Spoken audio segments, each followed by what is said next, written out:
name is Jordan Deardahl Roberts, legal secretary with that department since 2011. It was told on Tuesday that he should help process subpoena requests from ICE, according to the Independent Record. So these are quotes from him, said, "I don't think I can help with that. I began talking with management about what the deal was, but I pretty much understood at that point. These were going to be subpoenas for information that would end up being used to hunt down and deport undocumented workers." Here's the thing about subpoenas. They're not optional, they're mandatory. If a federal agency lawfully sends a subpoena to a state agency, then that state agency is obligated to comply. So if this guy's job is a legal secretary for a state agency, then he has no choice but to honor the subpoena. And if he's refusing to do that, that's insubordination. Perhaps in the way that we've been reporting on a number of cases where they're looking for people who've been here for 10, 20, 30, even 39 years. We had a case this week. Do these illegal immigrants have so much contempt for the law in the United States that despite living in our country for 39 years, they still have made absolutely no efforts whatsoever to avail themselves of the legal immigration system? And then trying to deport them. And he decided apparently that he did not want to be a part of this. And he tweeted this: "It would have been my responsibility to prepare the information and hand them off to ICE. I refuse to aid in the breaking up of families. I refuse to just, quote, follow orders. This isn't an easy decision as it puts me in a delicate financial position." And he finally said, "I'm drawing my line in the sand here. Cooperation with this regime is not acceptable." Okay, go ahead and get fired and let someone else take over. Maybe someone who perhaps understands what a subpoena is. I think that person would be a better qualified legal secretary. Damn, that's just terrific. I like it, like so courageous. Almost a little bit. Taking a stand in order to get fired from a legal secretary job because you refuse to process a subpoena is not a courageous decision. It's a stupid decision, and I'm sure this guy was replaced immediately with someone who had no qualms about doing this. Yeah. Look, when he said, "I refuse to aid in the breaking up of families, I refuse to just follow orders," that was powerful. No, this guy isn't brave whatsoever. He's just another bleeding heart doormat who's just willing to let these illegal immigrants get away with whatever they want. A brave person is someone who stands up for their country, their laws, and their family.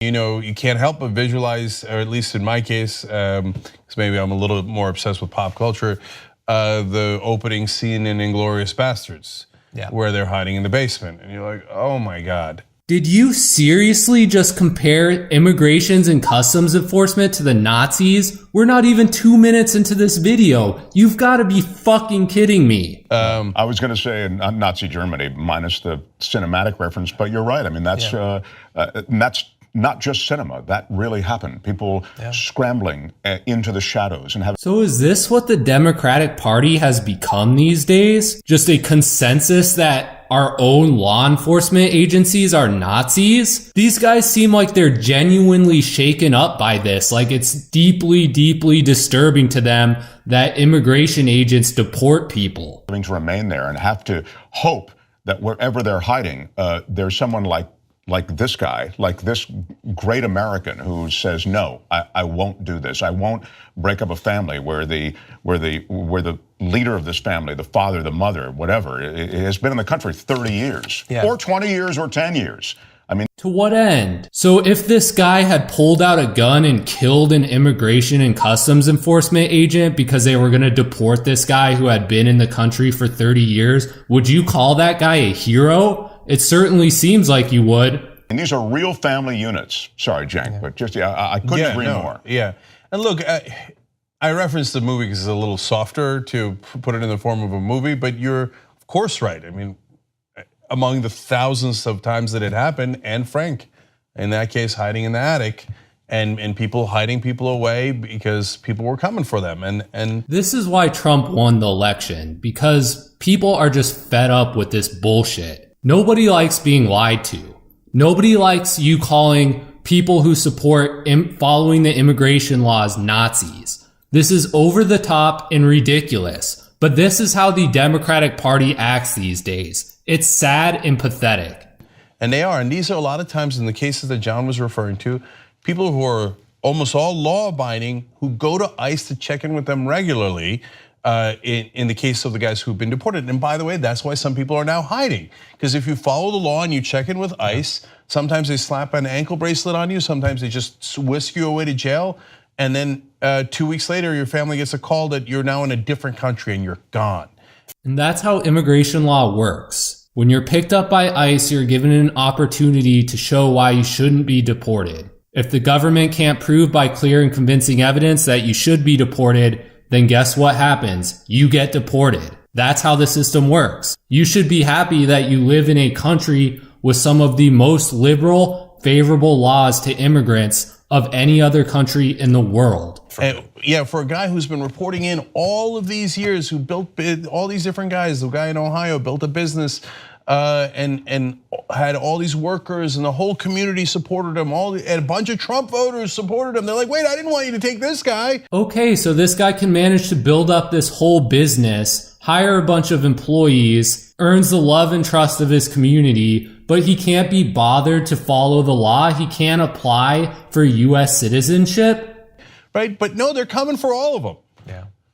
Yeah, it's scary. I mean, in the last year, immigration-related arrests are up 42%, and I mean, it's not impossible. But these sorts, they're happening now like every week. Like that Jordanian man, 39 years he was here. His wife is a U.S. citizen. He has multiple daughters who are U.S. citizens. He owns multiple businesses, employs a ton of people, and this congressman Tim Ryan had been defending him in the process for about 20 years now. Okay, I don't believe you're really being honest with this example. I don't believe for a second that this person has been trying to get legal immigration for over 20 years with the help and support of a congressperson, but has not been able to. I have a feeling that there's probably something else involved in this one particular case you keep bringing up that you're not telling us. And frankly, I don't trust you because you just equated immigrations and customs enforcement with Nazis. He had a deportation order back in 2009. And because ICE was not the same thing and leadership was not the same thing back then, they did not actually enforce it. And they didn't go and they didn't deport him for 9 years. Back in 2009, the leadership of immigrations and customs enforcement were acting like cowards and traitors to our country. They weren't following the US Constitution, which requires the executive branch to enforce the laws passed by the legislative branch. Instead, they shirked their duty and betrayed the American people who were harmed by the continued influx and crimes committed by these illegal immigrants. And now he's gone. He had to go. He's sent back there. His elderly mom greeted him. And so then you would concede that he did not go to a gas chamber where he was executed like Anne Frank. And that's it. He's gone. Can't see his family anymore.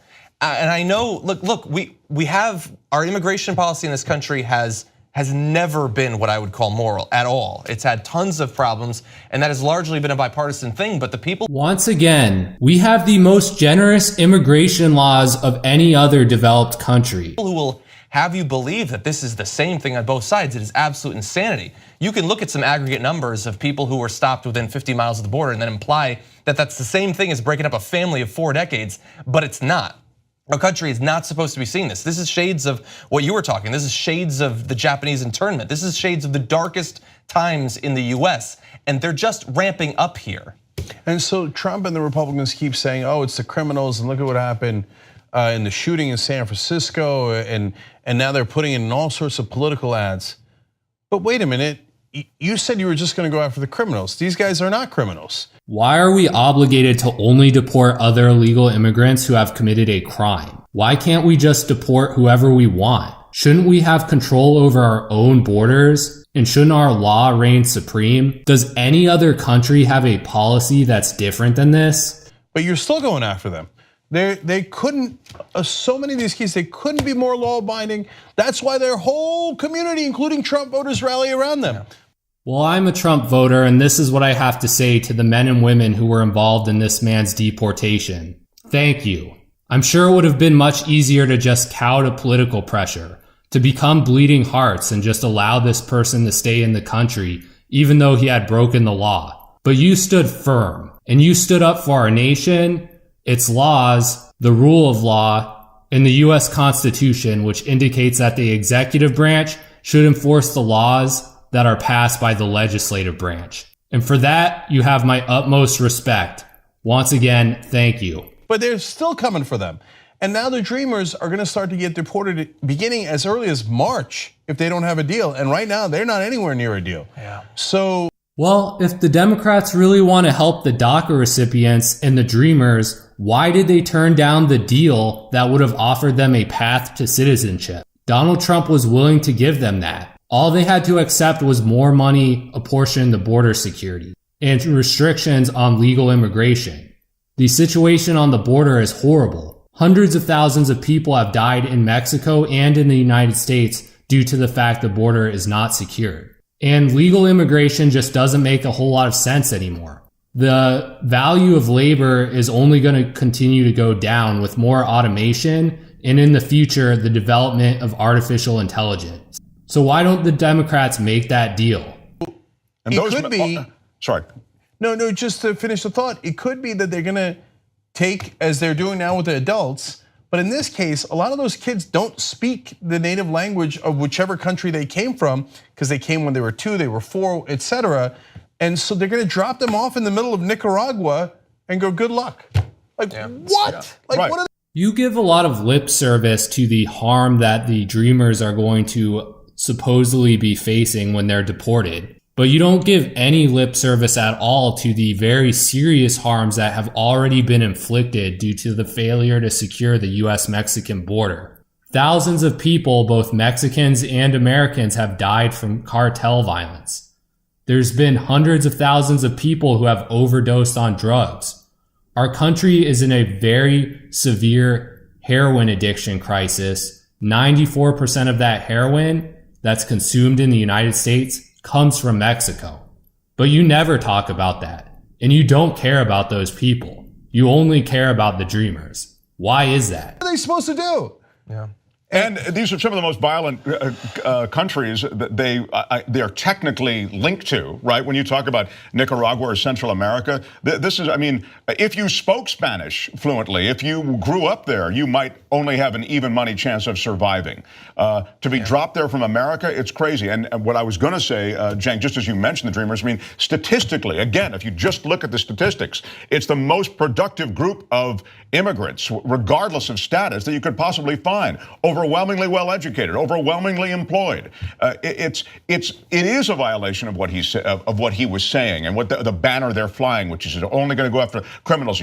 Well, now you're just lying, because Donald Trump himself has said that even with the expiration of the DACA program, that the DACA recipients, or I guess in that case, the former DACA recipients, would not be high priority targets for his immigration enforcement. So even if DACA does go away, those people are going to be at the back of the line. Unless they commit a crime or circumstances change, then they might move to the front. I always hear about MS-13. That's his big thing. I mean, they dredge up these arguments about criminality, and then they go after people who are not criminals, law-abiding people who've built families here.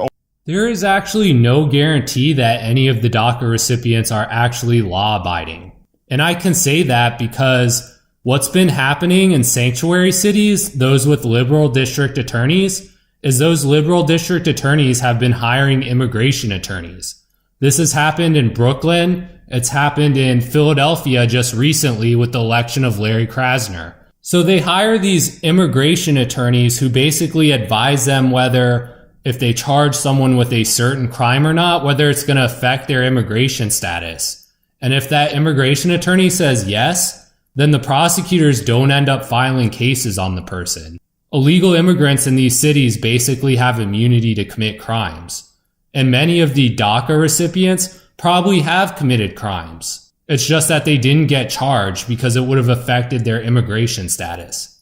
Over decades, as John was saying, and it just shows the utter bankruptcy of this entire immigration and how immigration deal. And flawed though our immigration policy may be in this country, it's never been as high profile and jackbooted as it is now. Yeah. And by the way, so you know the real facts, studies show that undocumented immigrants commit crime at half the rate of American citizens. So American citizens, unfortunately, commit crimes at twice the rate of people who are undocumented. But we have no idea what the crime rate is for illegal immigrants for the reason that I just said. In many sanctuary cities, they aren't charged with crimes. The prosecutor's office, upon learning that they're an illegal immigrant, consults with an immigration attorney and then proceeds not to charge them because they don't want to mess up their immigration status. Not kicking ourselves out, logically so. And we shouldn't kick them out either. Last tweet from Jordan Roberts here. He says, people have asked why I'm doing this if I have a child, because now he doesn't have a job anymore. He said, I'm doing this because I have a child. I want to be able to look my child in the eye.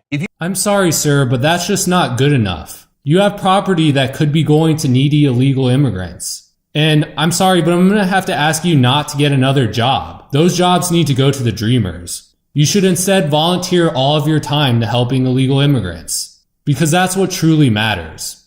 Not the welfare of yourself, your son, your country, not the laws or the Constitution. It's just about helping out those poor, poor dreamers. Here tonight is one leader in the effort to defend our country, Homeland Security Investigation Special Agent Celestino Martinez. He goes by DJ and CJ. He said, call me either one. So we'll call you CJ. Sir, 15 years in the Air Force before becoming an ICE agent and spending the last 15 years fighting gang violence and getting dangerous criminals off of our streets. Tough job. At one point, MS-13 leaders ordered CJ's murder, and they wanted it to happen quickly. But he did not cave to threats or to fear. Last May, he commanded an operation to track down gang members on Long Island. His team has arrested nearly 400, including more than 220 MS-13 gang members. And I have to tell you, what the Border Patrol and ICE have done, we have sent thousands and thousands and thousands of MS-13 horrible people out of this country or into our prisons. So I just want to congratulate you, CJ. You're a brave guy. Thank you very much.